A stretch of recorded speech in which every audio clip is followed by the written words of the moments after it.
All right, welcome everybody. It's just about 5:30. Our regular moderator had to duck out unexpectedly, so hugely grateful to Valerie for stepping up and reading your questions to me today. I couldn't do this class without you because of our webinar format, so welcome. And many of you have joined me before. My name is Emily. I'm the chef and coordinator here at the New York-Presbyterian Hudson Valley Hospital. I don't know about you all, but it looks like it's about to storm. So I think you're all safely inside. Hopefully you're not on your devices outside, but certainly stay safe in this weather. So we have a lot of recipes lined up for you this evening. We're going to be making homemade tortillas.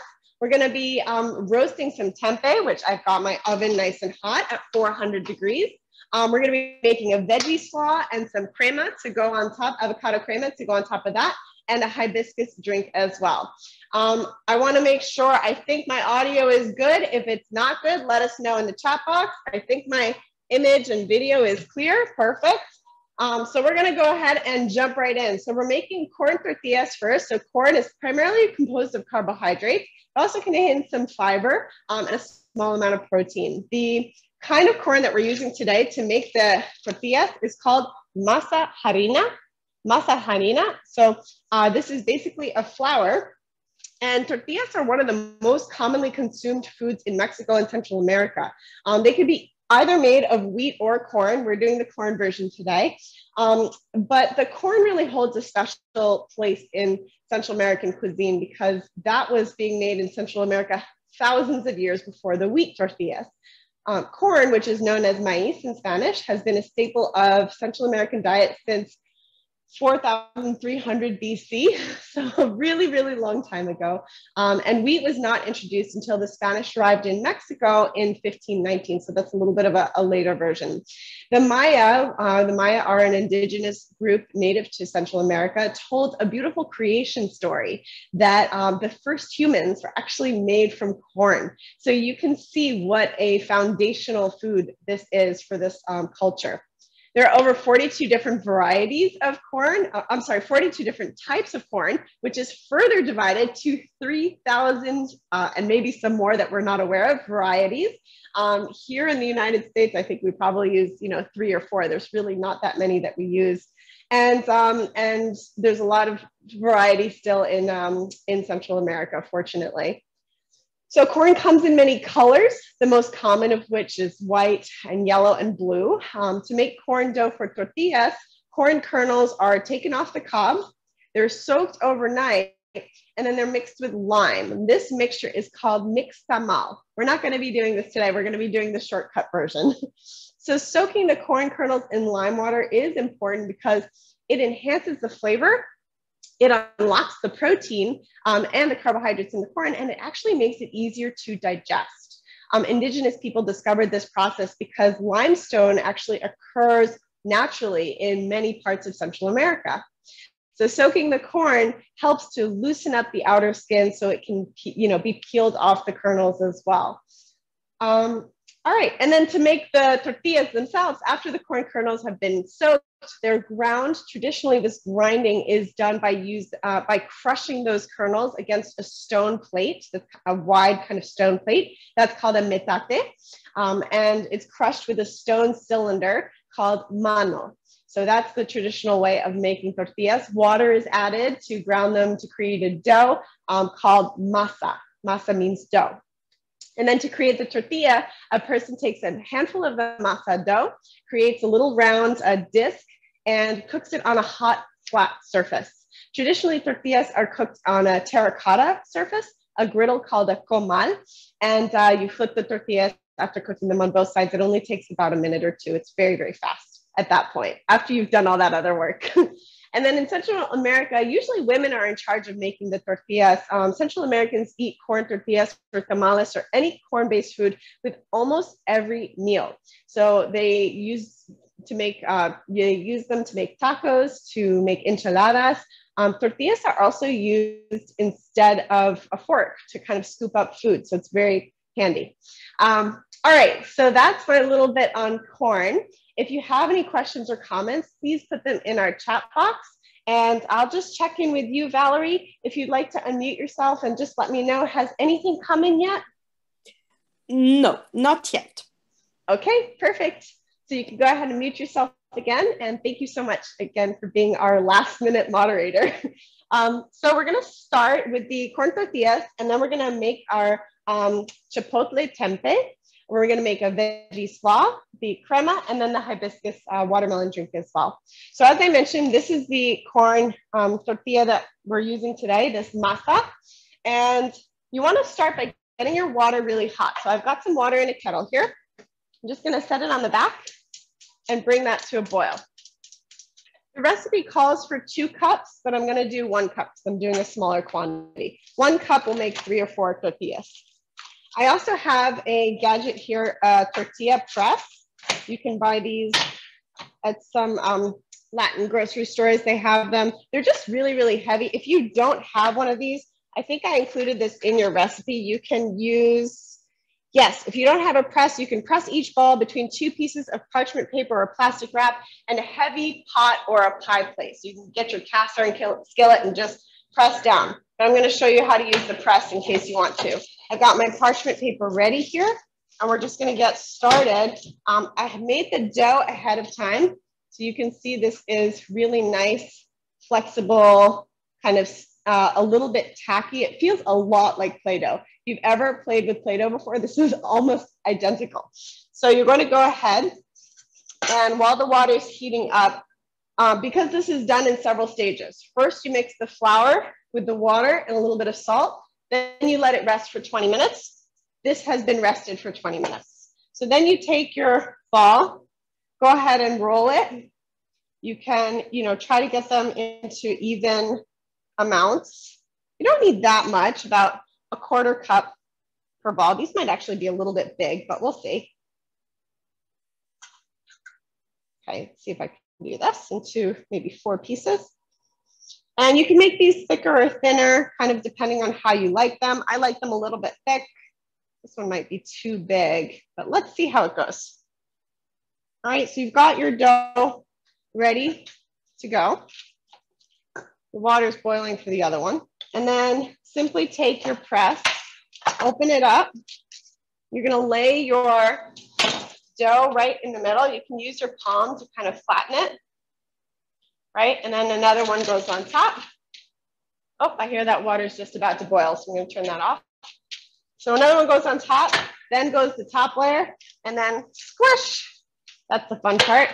Open it up, and you have your perfect homemade corn tortilla. Look at that, right? You can make these yourself. It's really a very easy thing to do, and there's nothing quite like a fresh tortilla. I'm gonna get the cast iron pan hot so that we can cook them. They then have to cook for a couple minutes on each side, right? So get that nice and hot while I do the other ones. So before I do the other ones, I just want to show you how I made the dough. So let's backtrack for a second here. I know I'm a little all over the place today. There's a lot to do. There's a lot to do, but we're gonna do it. It's all gonna be good. So I'm gonna go ahead and take 1 cup of that flour. So this is basically the masa, the flour to make the dough. So I'm doing 1 cup, which is half of what the recipe you have calls for, because I'm doing a smaller quantity. Keep this in the fridge or freezer, right? It's a corn product. So corn always does better if it's in the fridge or freezer. A little bit of salt. And then 3/4 of a cup of water. Again, it's hot, boiling water, right? So you want to just get your flour and your salt together. Add your hot water, 3/4 of a cup. Okay. And just stir that together. I sort of start off with a fork because, again, it's boiling water. So kind of use the fork to press that in there. Okay. And then in a moment, I'll kind of use my hands to knead the dough. And you knead it for, a few minutes until it's kind of light and springy and this nice kind of Play-Doh-y texture. All right, so still quite hot. You want to keep working it. You'll see it's kind of this like crumbly mixture at first. Just keep working on it. I heard a little lightning come down. All right. So it's gonna feel maybe a little sticky. Just give it a little more time. It's gonna start to pull away from the bowl. At this point, it's not that hot. I can kind of use my fingers. Yeah, this is fine now. And you can start to knead it, right? So little by little, kind of pulling that dough together. It should clear the side of the bowl. See that? It only sticks a little bit at the bottom, but it clears the bowl well. So that's how you make your dough. Then you let this rest for 20 minutes. Then you do what I just did, and I'll show you that step again. So it's really easy, and it's really fun and really inexpensive too, because the masa harina is very, very cheap. A bag of this kind of corn masa harina flour can, cost between $2 to $5 depending on the brand, but it's not very expensive either. Whereas the tortillas that you buy that are already made, usually they have a lot more ingredients in them than these homemade ones, and because they need to be preserved to stay fresh, but here you don't need to preserve anything. So Valerie, I think I saw a question pop up. I'm just going to check in and see how everyone is doing. Yes. I'd like to unmute. Perfect. John is asking if cornmeal should be kept refrigerated. Great question, John. So yes, I do recommend refrigerating both cornmeal and polenta. Definitely worth doing because it's a broken up corn kernel. So it's very sensitive, definitely. The oils in there are sensitive. So I have a damp cloth. We're gonna let that rest under the damp cloth for about 20 minutes. And then we're at this step now, right? So we've got this heating up, and I'll just press the remaining 4 here while I check in with Valerie. I think I saw another question come through. Not quite. John, Oh, John, okay. Thank you for your explanation. Perfect. All right, so there's the second one. Kind of flatten it out. And there you go. Beautiful, homemade tortillas. So you can kind of stack them leave them side by side so that they don't stick too much to each other. And then again, this cast iron is really hot. So don't forget to put, I always forget this, put another piece of parchment on top, close, and squish, okay? It's okay if they're not perfectly round. They can be a little, differently shaped. We still like them. Let's do the final one. Emily, another question came. Yeah. Can you make a batch of tortillas, then refrigerate or freeze for future meals? Great question. So yes, you can. You would do this step. You would cook them, and then after they're cooked, you could freeze them. Just let them cool down completely so that so that they don't stick to each other when they go into the freezer. Or you could even layer a little piece of parchment paper between each cooked one, and then it would be good to go. But you do want to cook it first. So we've got our hot pan, and we're just going to put these directly in the hot skillet. This one only fits 2 at a time, so we'll just do it that way. I'll set these to the side over here, and we'll do these on the next round. So you just want them to get a little bit of, tanning on both sides, a little bit of browning. And that's it for the tortillas. Any questions before I go on to the next recipe, which is our tempeh, Chipotle tempeh? Okay. The question is masa harina just fine cornmeal? So no, it's not just fine cornmeal, because if you look at the ingredients, it says corn treated with lime. So that's the key. So masa harina is basically, it's the corn, like I mentioned earlier, that's been ground down, and then it's had lime added to it. So that lime, that soaking in that corn and that lime is really going to help this to have that distinct tortilla, kind of effect. Yeah, I just am noticing a little alarm back here. I wonder. Okay, yep, you know what, that's fine. I'm just gonna let that go. All right, so back to our next recipe, which is tempeh. This is how tempeh looks in the store. Sometimes you can find it with without wheat in it. Sometimes it does have wheat. This one does not. It's just brown rice. But if you're gluten-free, always check the tempeh wrappers because sometimes they do add wheat to them. So tempeh is fermented soybeans. It's really high in protein. And following fermentation, the soybeans are pressed into this compact kind of cake. Then it's processed, and you can either, it's loaded with protein, as I mentioned, and you can either steam it or saute it or bake it. And it's often marinated, as we're doing here, to really give it more flavor. It has a really nice, firm, nutty, and chewy texture on its own, but it does even better with a marinade, I think, sort of like tofu. Because of the fermentation, it does have some probiotic qualities. And the phytic acid, which is found in soybeans, is broken down by the fermentation. So that actually helps to improve digestion and absorption. So tempeh is a great thing to learn to enjoy.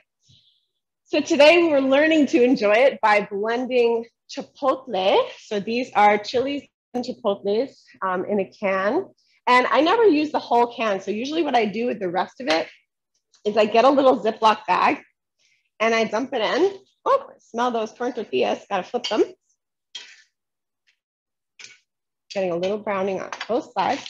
So I take the rest of them, pop them into that Ziploc, recycle your cans if you can, and then push out all the air, seal it. And I like to freeze it kind of in a flat layer like that. Anytime I need to use any, I can just kind of cut off little chunks of it. You could also, if you were feeling, more ambitious, put it in an ice cube tray and do it that way too, and pop it out when you need it. So that's for your extra chipotle. Okay, just want to show you how beautiful this is. You don't need to put anything in your pan when you're doing this with the tortillas, just the regular cast iron pan. They're not going to stick. So you just want to cook them until they are, lightly brown on both sides. So we'll put the second batch in. Sorry, I'm jumping back and forth here. So there's the corn tortillas. It's good to have tongs because they are kind of hot. So just a little bit of browning there. Beautiful. We'll do the next two. 1, 2, side by side. Okay. So we're going to put this into the oven. Have a little plate for our tortillas. Some folks will actually get a clean dish towel, and you can, kind of wrap the tortillas in your dish towel, stack them up, and keep your tortillas warm before, you serve them if you want to do that. That's a nice option as well. And then, so the chipotle, we blended that with lime juice, a little bit of honey, some garlic, salt, and water. That's it. That's your marinade, right? So it looks like this. It's been sitting for at least 2 hours. And now we're going to put it out on the sheet pan to roast. Let's get a little spoon here to move this along. Okay. You can spread this out. Yes, go ahead, Valerie. I have 2 questions. Please. Gail, sorry to have interrupted you. That's just fine. Gail is asking, because she says it's always better to stay away from processed food, if tempeh is a processed food. Yes, so thank you for asking, Gail. So here's the tempeh, and I would actually say no. Tempeh, I use the word processed because it's soybeans that have been manipulated in some way. They've been fermented, but tempeh is actually a really ancient Japanese technique. It's been used for centuries, and therefore I don't think of it as a modern processed foods, even though it is a food that undergoes some processing, right? So it's a little bit tricky when you get into, well, what's a processed food and what's not a processed food, right? Because bread would be a processed food if you take wheat and you mix it with water and yeast and you make your own bread at home. Well, yes, technically, maybe that's some form of processing, but I don't consider tempeh a processed food. I would consider something like Beyond Burger or Beyond Sausage, those kinds of meats that are, how do you say, kind of like fake meats. Those are more what I consider to be processed because they have preservatives and chemicals and things in them that are not derived from nature. Tempeh, nothing is not derived from nature. So that's one of the reasons I really like it for a plant-based option. Thank you for your question, Gail. And another one? I have two more. Okay. To stay on the tempeh, Denise. Denise asked, she notices that reheating tempeh with rice or with other grains in the microwave hardens the grains. However, the plain reheats well.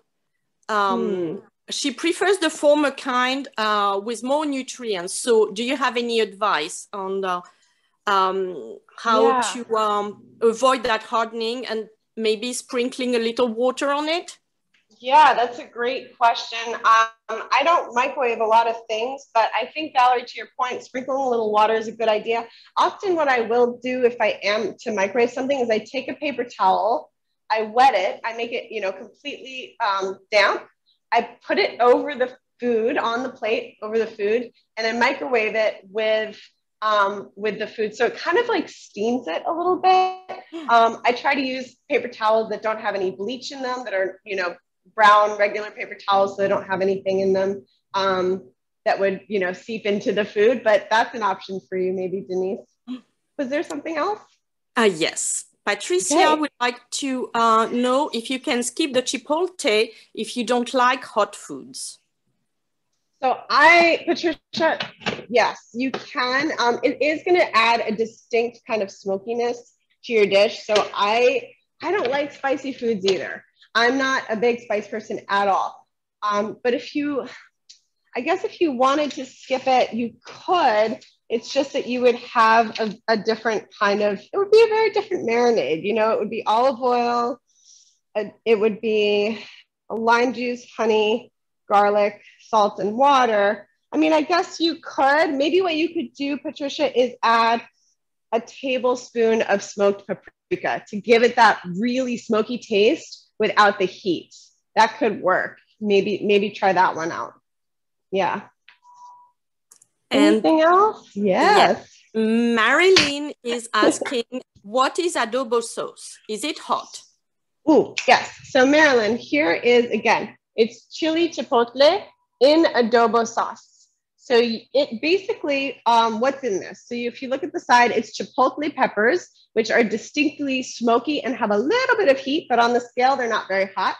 Tomato puree, onion, oil, a little bit of sugar, a little bit of salt, some cornstarch, vinegar, spices, and garlic. So to make this recipe, you buy yourself one of these cans, you scoop out a chipotle pepper, or you can use less. If you just want a little bit, try a little bit. It calls for 2 tablespoons of the sauce. Use 1 tablespoon. If you're kind of not sure where it's going to, you're going to go with this, use less and see how it goes. But it is a really distinct, great flavor to play around with. Okay. I take it no further questions at this time. Exactly. Perfect. So I'm just going to go ahead and peel up these carrots, and we're going to start in on the slaw. It's always really nice when you're making tacos to have a little bit of a, bright kind of veggie, crunchy veggie with them. So I'm just peeling these carrots to remove the bitterness from the peel. But if you don't mind the peel, you don't have to do this. You can leave your peel on. I like to peel them and give the peels to the chickens, and then the chickens are very happy about it. Or the compost pile, or some kind of reuse if you're not going to be eating it. All right, or eat it if you prefer. So there are the peeled carrots. I'm just going to trim the top and trim the bottoms. And you can use a grater to grate these, or if you have a food processor with a grater attachment, you can use this little hack, right? So just have, this is the grater attachment, looks like this one. And you feed that right in, close it up, turn it on, and in go your carrots. And that's pretty much it. You just feed that right through. Right, so there you go. I always find that that whenever you're grating carrots, you always end up with these like 4 little pieces on the top. So I try to save that, chop that up, put that in there too, right? That's good carrots. All right, actually I'm gonna put the peel here to liberate this bowl. So if you've got a little extra carrot that got stuck around the edge, chop it up, add it in. It's just gonna add more carrot. Okay, so this is what you want, nice grated carrots. Carrots are really nice when you grate them because it kind of activates their sweetness, in my opinion. They're sweeter than when you just chop them, which is kind of interesting. I wonder what that's because of. Maybe it's the plant's mechanism of like trying to, I don't know, do something. All right, so we'll set this back here for the recipe that we'll do a little bit later with the avocados. You've got your grated carrot. Our tortillas are done. Whoop. Put them over here and turn this off. And after you grate your carrot, you want to get your cabbage ready. So here's half of a purple cabbage. You can all admire nature's beauty. And you want to just start by cutting it in half. I'm not going to use the whole quarter for this because I'm just making a very small amount. At this point, can you all see the cutting board there? Perfect. You can just go straight across the top and do a very, very fine shred. The finest shred you can possibly muster. So you're going to need a sharp knife. My shreds are not even as fine as I would like them to be. It's great to do this with a mandolin. I feel like I've gotten a little bit lazy with my fine shredding because at home I use a mandolin all the time. So you kind of lose some of your fine knife skills by using those tools, those tricks. But you can do it, you know, just little by little. Give it a good fine shred. You can use green cabbage for this as well. I didn't mention it because it's, you know, seemed like a reasonable exchange to me. But any kind of cabbage would do. Savoy cabbage, Napa cabbage, those are lovely as well. Any of that would be good. Okay. And purple cabbage, of course. I love the purple because that color is an expression of a wonderful antioxidant called anthocyanins, same ones that you find in blueberries and other purple foods, right? That's good enough for now. And those anthocyanins are particularly helpful for brain health. So that's a fun thing about purple cabbage is it's a good one to include. All right, we've got it, our cabbage, our carrot. Let's add our final things in here. We're gonna add a little jalapeno. And I noticed a question pop up, perhaps. Actually, I'm gonna put my gloves on for this.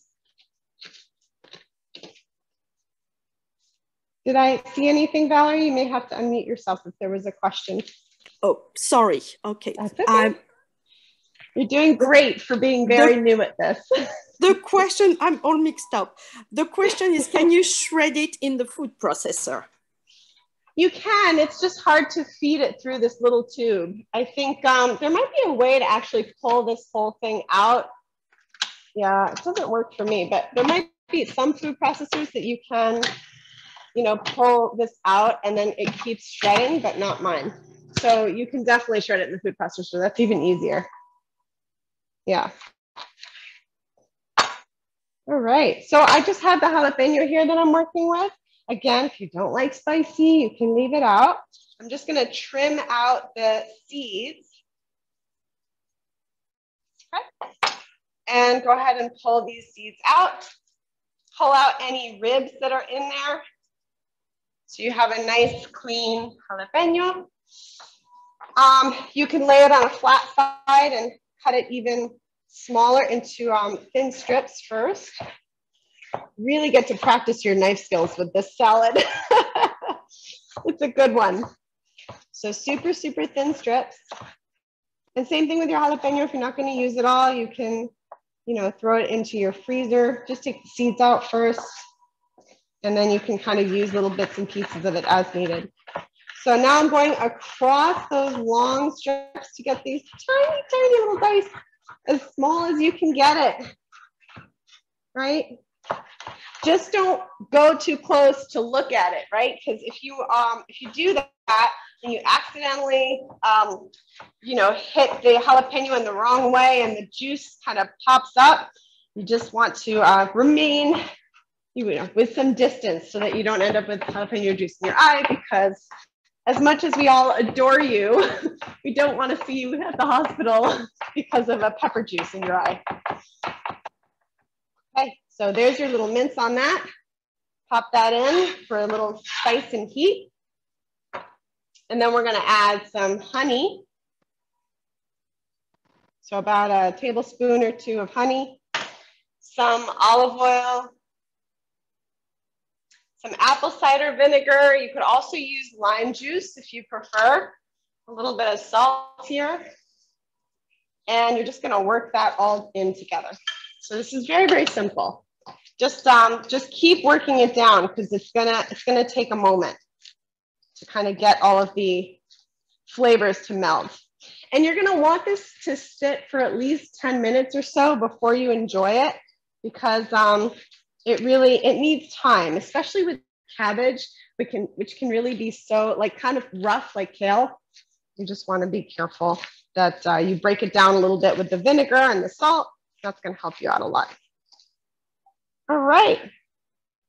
So we're 3 recipes down. We have 2 to go and 15 minutes to do them in. I believe we can. So let's set this off to the back. I'm going to go ahead and flip my board, because we're going to be working with the watermelon soon and the avocados, and I didn't want any of that mixed in. And we're going to go ahead and make our avocado crema. So for this one, we're again going to use the food processor. I'm not even going to bother cleaning it. I'm just going to let the carrot pieces be in there, and that's okay. I've got 2 avocados that are ripe and ready to go. I'm just going to pull out the top. Okay, this one.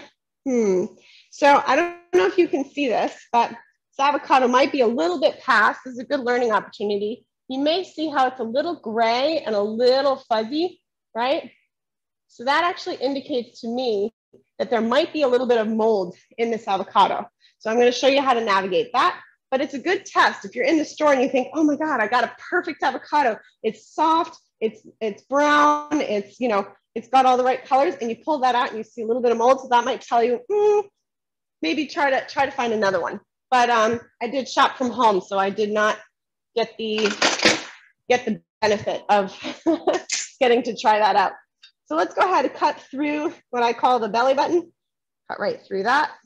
Twist. I don't even move the knife, right? I just move through and then move the avocado. And you know what? We got lucky. This one's kind of okay. So I'm going to now, instead of whacking the pit and pulling it out like that, just squeeze and pull. You don't need to do anything. No samurai skills needed for this recipe. So go ahead again, through the top, hold the knife in place, move the avocado. Don't even have to move the knife. Twist, and you're good to go. Twist, squeeze, pull. It's like an avocado dance. Twist, squeeze, pull. I feel like that's only amusing to me. But it's good to have some fun in the kitchen if you can. So we're going to put this in our food processor. Everything goes right in. Maybe I'll avoid that top part.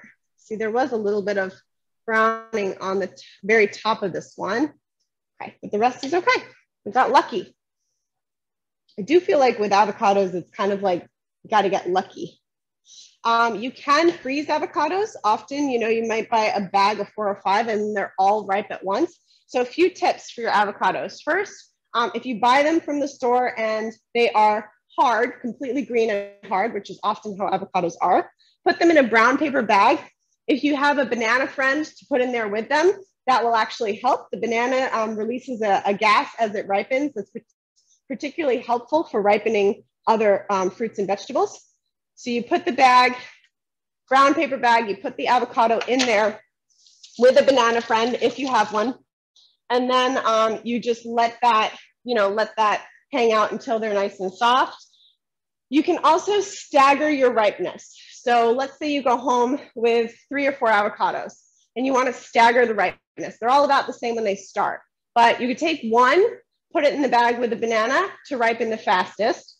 2, put it on the counter, no bag, no banana, or no bag at all, or anything like that. Just put it on the counter and let that ripen. And then put the 3rd one in the refrigerator, and that one's going to be the slowest. So you kind of have your 3 avocados and your 3 kind of ripening mechanisms happening.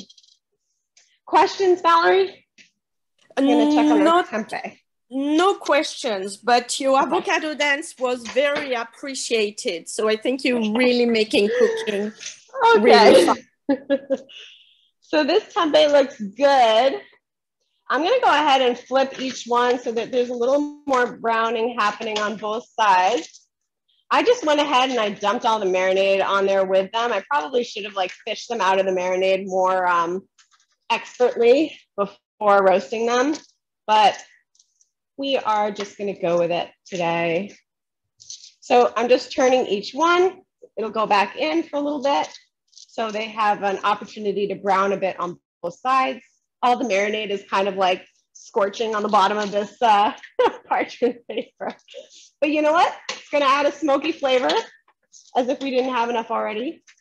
It's going to add a little extra smokiness. Lightly caramelized. That's what chefs say when they burn things. Lightly caramelized. All right, I think we're still in good shape here, fortunately, though. I'm just going to show you what we're looking at a little bit more closely so you can learn from my mistakes. So you want to kind of fish them out of the marinade and then roast. See how some of the marinade's burning on the bottom there? That's okay, though. It's going to be fine because we're not actually going to eat that part. All right. Sorry for that noise.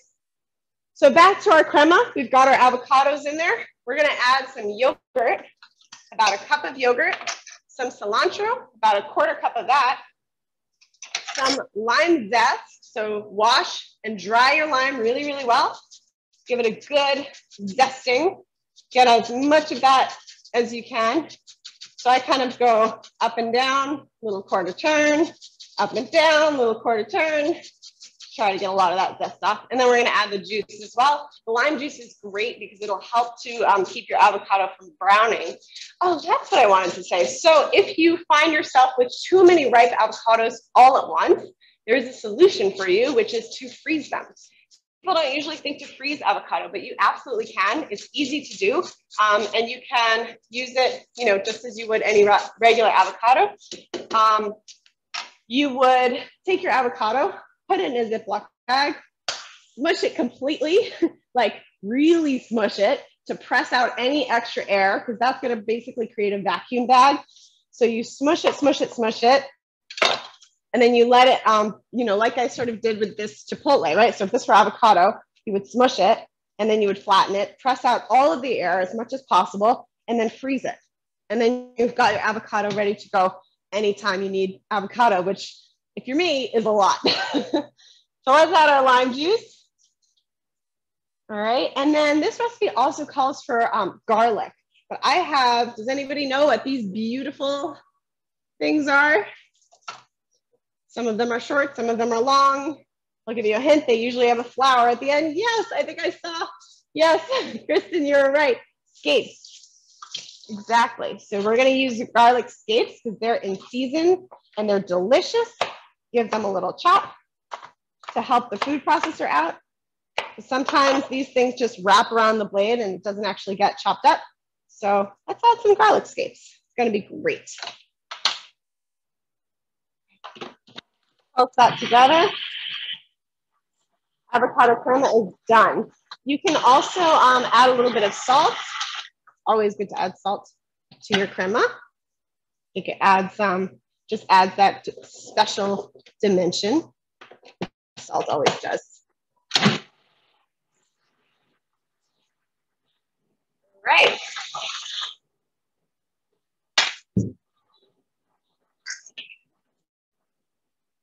Just gonna let that run while I get our final ingredients. Oh, this is a heavy one. All right, beautiful. So you can see how this is, oh my gosh, this looks so good, right? So this is great on top of your taco, in your sandwich, for breakfast, on eggs, everything. It's so, so nice. Great flavor here. All right. Any questions about that before I move us to our final recipe? Yes, I have two questions. Do you need to add lime juice to your avocado before freezing it? No, you do not need to. You certainly can, because lime juice is vitamin C, right? And that vitamin C is going to aid in browning prevention.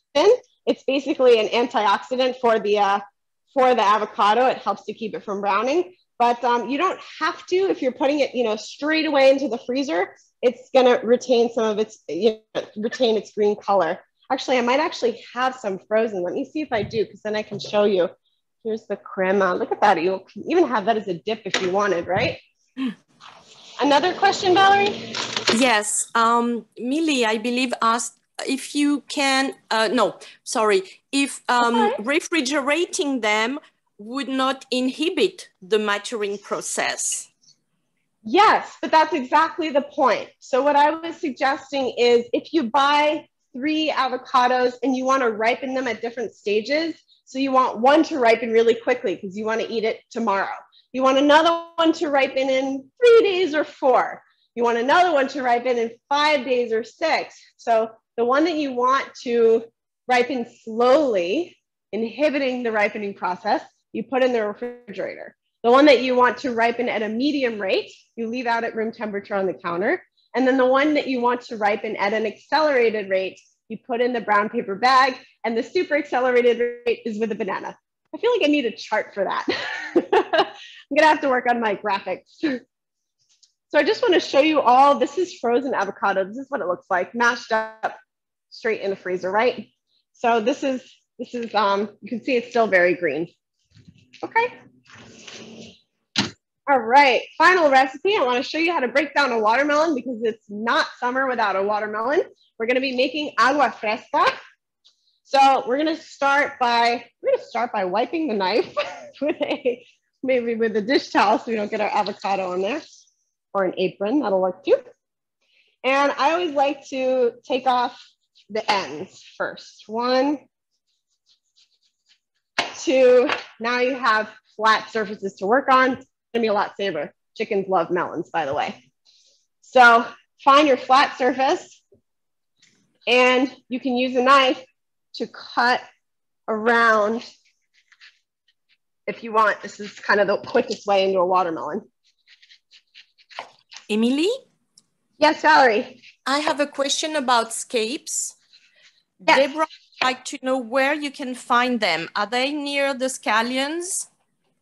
Oh, great question, Deborah. So I didn't mention, the scapes are from our garden. You can find them this time of year, mostly from farmers markets. Grocery stores, unfortunately, do not sell them, but the recipe as written just calls for regular garlic. So just use garlic. If you're not going to a farmer's market or you're not going to a local farm, they're gonna have scapes this time of year. Otherwise, you're gonna have to grow them yourself, Deb. But garlic is perfect for this recipe. In fact, I mostly use garlic. I just didn't because I had scapes. So I'm trimming off any of the white, right? And then look at that. How easy was that? So flat surface, and you kind of use the melon, go around the edges. Chickens are gonna be ecstatic. They're gonna have a big watermelon party. I just know it. It's going to be like their 4th of July. All right, at this point, easier to work with. You can cut it in half. I'm not going to use that much because, again, making a smaller quantity here. And go ahead and cut that into smaller pieces and smaller pieces to get your little chunks. And then this is all going to go right into the blender. This is a very, very easy recipe, right? We're just going to add it to the blender with some water, some mint, and we're going to be using some brewed hibiscus tea. So I don't know if you can see how red that is. It's beautiful. So you get hibiscus, right, tea. You brew it just like you would any old regular tea, and then you're going to blend it with this watermelon. Another question come up? Anything? A comment from Dennis, who really love your way to peel the watermelon. Oh, good. It does save time, I think. So we're gonna add that hibiscus. I'm just gonna add it all. Why not? We're gonna add some mint. some lime juice, and some honey. I don't think I have a ton of room in there, but once I kind of blend down the watermelon, you'll see there'll be more space. So let's go ahead and blend this up. It's 6:15, so I'm just going to wrap this up quickly.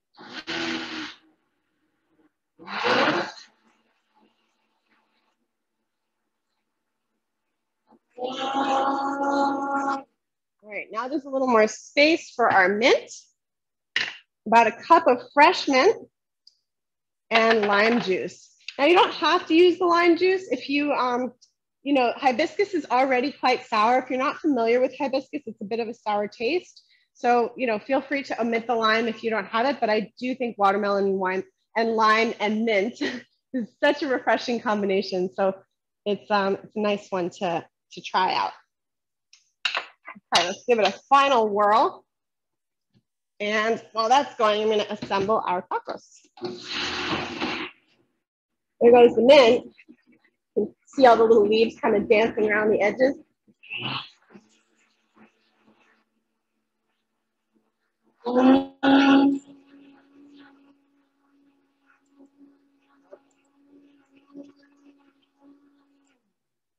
And this is done. You just want to go until the mint is completely broken down. So I'll show you what this looks like, maybe in a picture here. Oh, I already had a picture there, see? And this should be served cold over ice for really the best refreshing drink you will have all summer for sure. All right, everybody, that is our recipes. I did promise I'm gonna put together our tacos so you can see our final plate. Oh, this is my little chef's trick. If you wanna know that thing that you put under your living room rug, well, buy a clean one, a clean set, cut it, and then stick it under your cutting board so they don't slip around. All right. So we're gonna get out the tempeh from the oven, all set. We've got our plant-based tortillas ready here to go. So at this point, go ahead and line up your warmed tortillas. You can start with a little bit of crema on the base if you want. I like to kind of put it on the bottom and the top, so you can sort of use that as a little spread on the bottom. Put your tempeh on top. Add your slaw, and you're ready to go. Any final questions or comments? Everybody's got to have a wonderful Taco Tuesday now, right?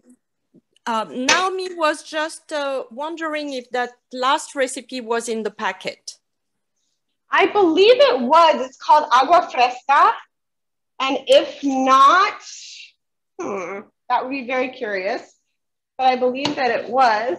I believe it is too. So that's what I responded. Yes, it's the last one. Watermelon agua fresca. Okay. Yeah.